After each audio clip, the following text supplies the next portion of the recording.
Hey guys, welcome to D2I। So चलिए देखते हैं कल के शेयर्स के अपॉर्चुनिटी को। So let's go. सो आपके पास है, आपके सामने अभी निफ्टी 50 का चार्ट। तो देखते हैं कल निफ्टी 50 के चार्ट पे क्या अपॉर्चुनिटी बन सकती है। तो जैसे कि आप देख रहे हैं, आज पूरा चार्ट ऊपर की तरफ बंद हुआ है। ओके, ये सारे इंडिकेटर्स हटा देते हैं। ओके, सो ये चार्ट आज की क्लोजिंग हुई है हमारी 11,454 के आसपास। तो जैसा कि हम देख सकते हैं, यहाँ पर एक गैप अप है। ठीक है, एक गैप अप हुआ था इस रो पे, इस जगह पे एक गैप अप हुआ था। मे बी कल उसे फिल करने जा सकता है निफ्टी। ठीक है, तो कल हमारा, अगर आपको आसपास पे निफ्टी मिलता है तो आप बाय कर सकते हैं इस गैप के लिए फॉर 516। और उसके ऊपर अगर सस्टेन करता है तो निफ्टी कल एक बार टच कर सकता है 560 का लेवल। ओके, तो अगर कल आपको निफ्टी इस रेंज पे मिलता है या इसके आसपास मिलता है तो आप एक एसएल रख सकते हैं 11,430 का, और बाय कर सकते हैं निफ्टी को फॉर 516 और 560 के टारगेट के लिए। ओके, देन सेकंड आते हैं निफ्टी बैंक पे।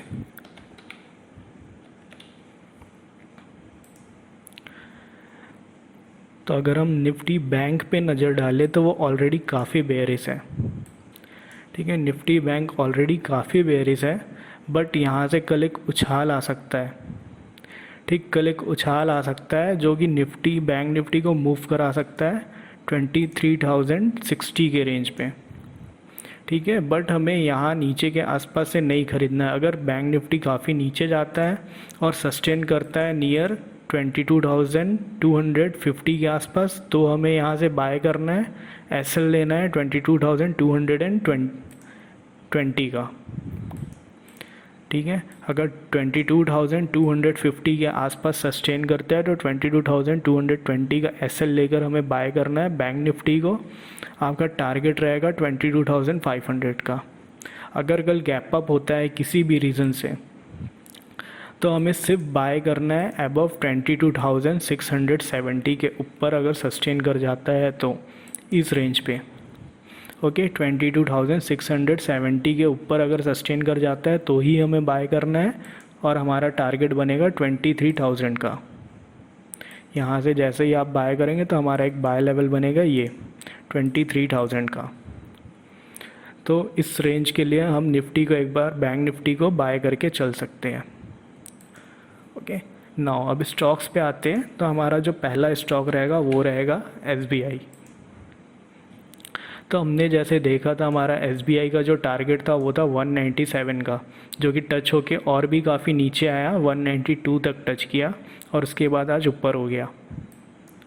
ओके, तो कल अगर आपको एसबीआई नीचे में, थोड़ा नीचे आसपास अगर मिलता है तो आपको बाय करना चाहिए नियर अबाउट 197 या 198 के आसपास। ओके, अगर आपको नीचे पे मिलता है तो आपको बाय करना चाहिए नियर अबाउट 197 या 198 के आसपास में। और जो आपका एसएल बनेगा वो बनेगा 195.70 का। ठीक, ये रहेगा आपका एसएल। ये दो रहेंगे आपके बाइंग पॉइंट, 197, 198। और आपका जो यहाँ से टारगेट बनेगा वो बनेगा near about 208। Okay, first target बनेगा 208। और अगर ज़्यादा रिस्क नहीं लेना है तो आप एक छोटा टारगेट ले सकते हैं 205 का।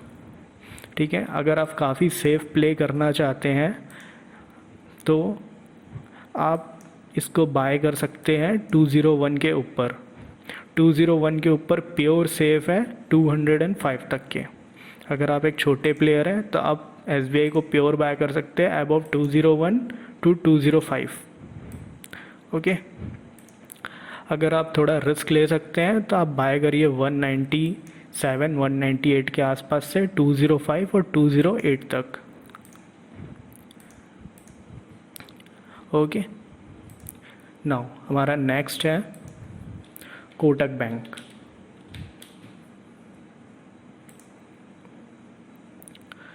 सो जैसे हम कोटक बैंक को देख सकते हैं, इसे डे फ्रेम में देख सकते हैं, करेंटली ये नीचे है। तो अब हम कंटिन्यूसली ये नीचे की तरफ जा रहा है। ओके, कंटिन्यूसली नीचे की तरफ जा रहा है। और अगर इंट्राडे पे आए, अगर इसके छोटे चार्ट्स पे आए, तो भी अभी अप ट्रेंड की कोई सिग्नल नहीं दिख रही है। ठीक है, तो अगर कल के डेट में आप इसमें कोई भी अपसाइड देखते हैं नियर अबाउट 1355 के आसपास, ओके 1355 के आसपास अगर आपको कोई भी अपसाइड मिलता है तो आप 1355 57 के आसपास से सेल कर सकते हैं। आपका जो एसएल रहेगा वो रहेगा 1372 का, और आपका जो टारगेट बनेगा नीचे की तरफ वो रहेगा 1300 का। ओके, 1300 तक आप इसे सेल करके जा सकते हैं। ठीक, आपका जो एसएल रहेगा वो रहेगा नियर अबाउट 1300। ठीक है, तो आपको जब भी ये कोटक ऊपर की तरफ मिले आप इसे सेल कर सकते हैं ऊपर से 1300 के लेवल के लिए। ठीक है, अब नेक्स्ट आते हैं डाबर की तरफ।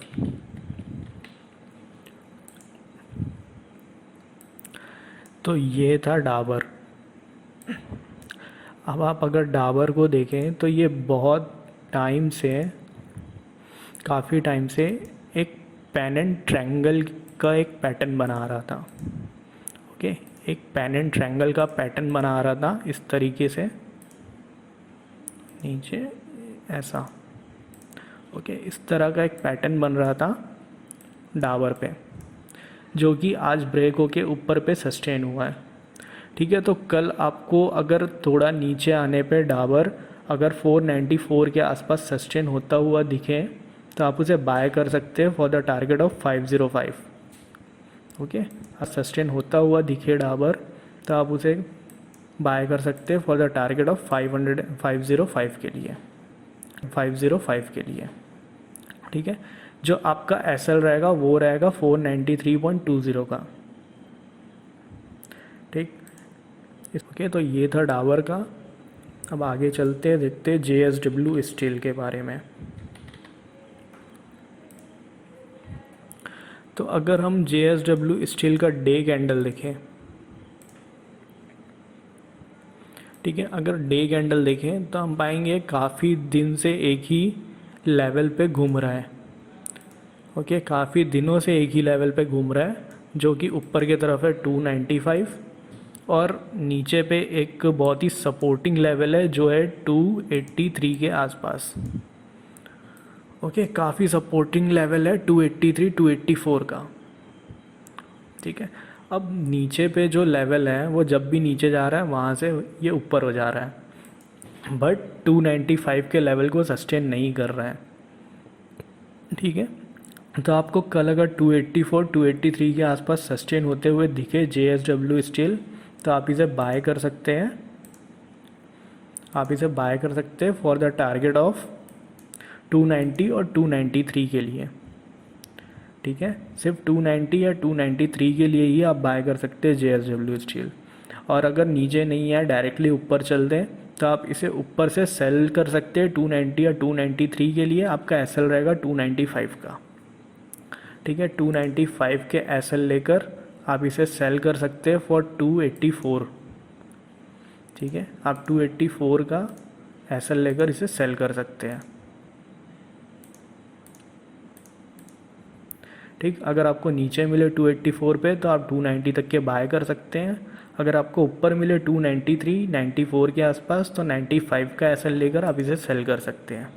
ठीक है, ये इसी रेंज पे ही घूम रहा है। अगर 283 के नीचे आपको मिलता है, ओके 283 के नीचे किसी भी हालत में अगर चले जाता है तो भी इसे सेल नहीं करना है, पेशेंस रखना है। जब भी ये 280 या 278 के रेंज पे आए, ठीक है 280 या 278 के रेंज पे आए तो फिर से इसे बाय करना है।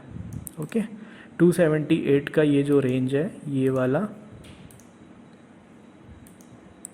यहाँ से फिर से इसे बाय करना है for the target of 295। Okay, means 290। आप फिर से इसे एक बार 290 के लिए बाय कर सकते हैं। तो ये हमेशा बाय बनेगा नीचे के लेवल से जब तक ये नीचे पे 272 ब्रेक नहीं कर देता। ठीक है, जब तक ये 272 के लेवल को ब्रेक नहीं करता ये हर बार अपने इस लेवल से बाय बनता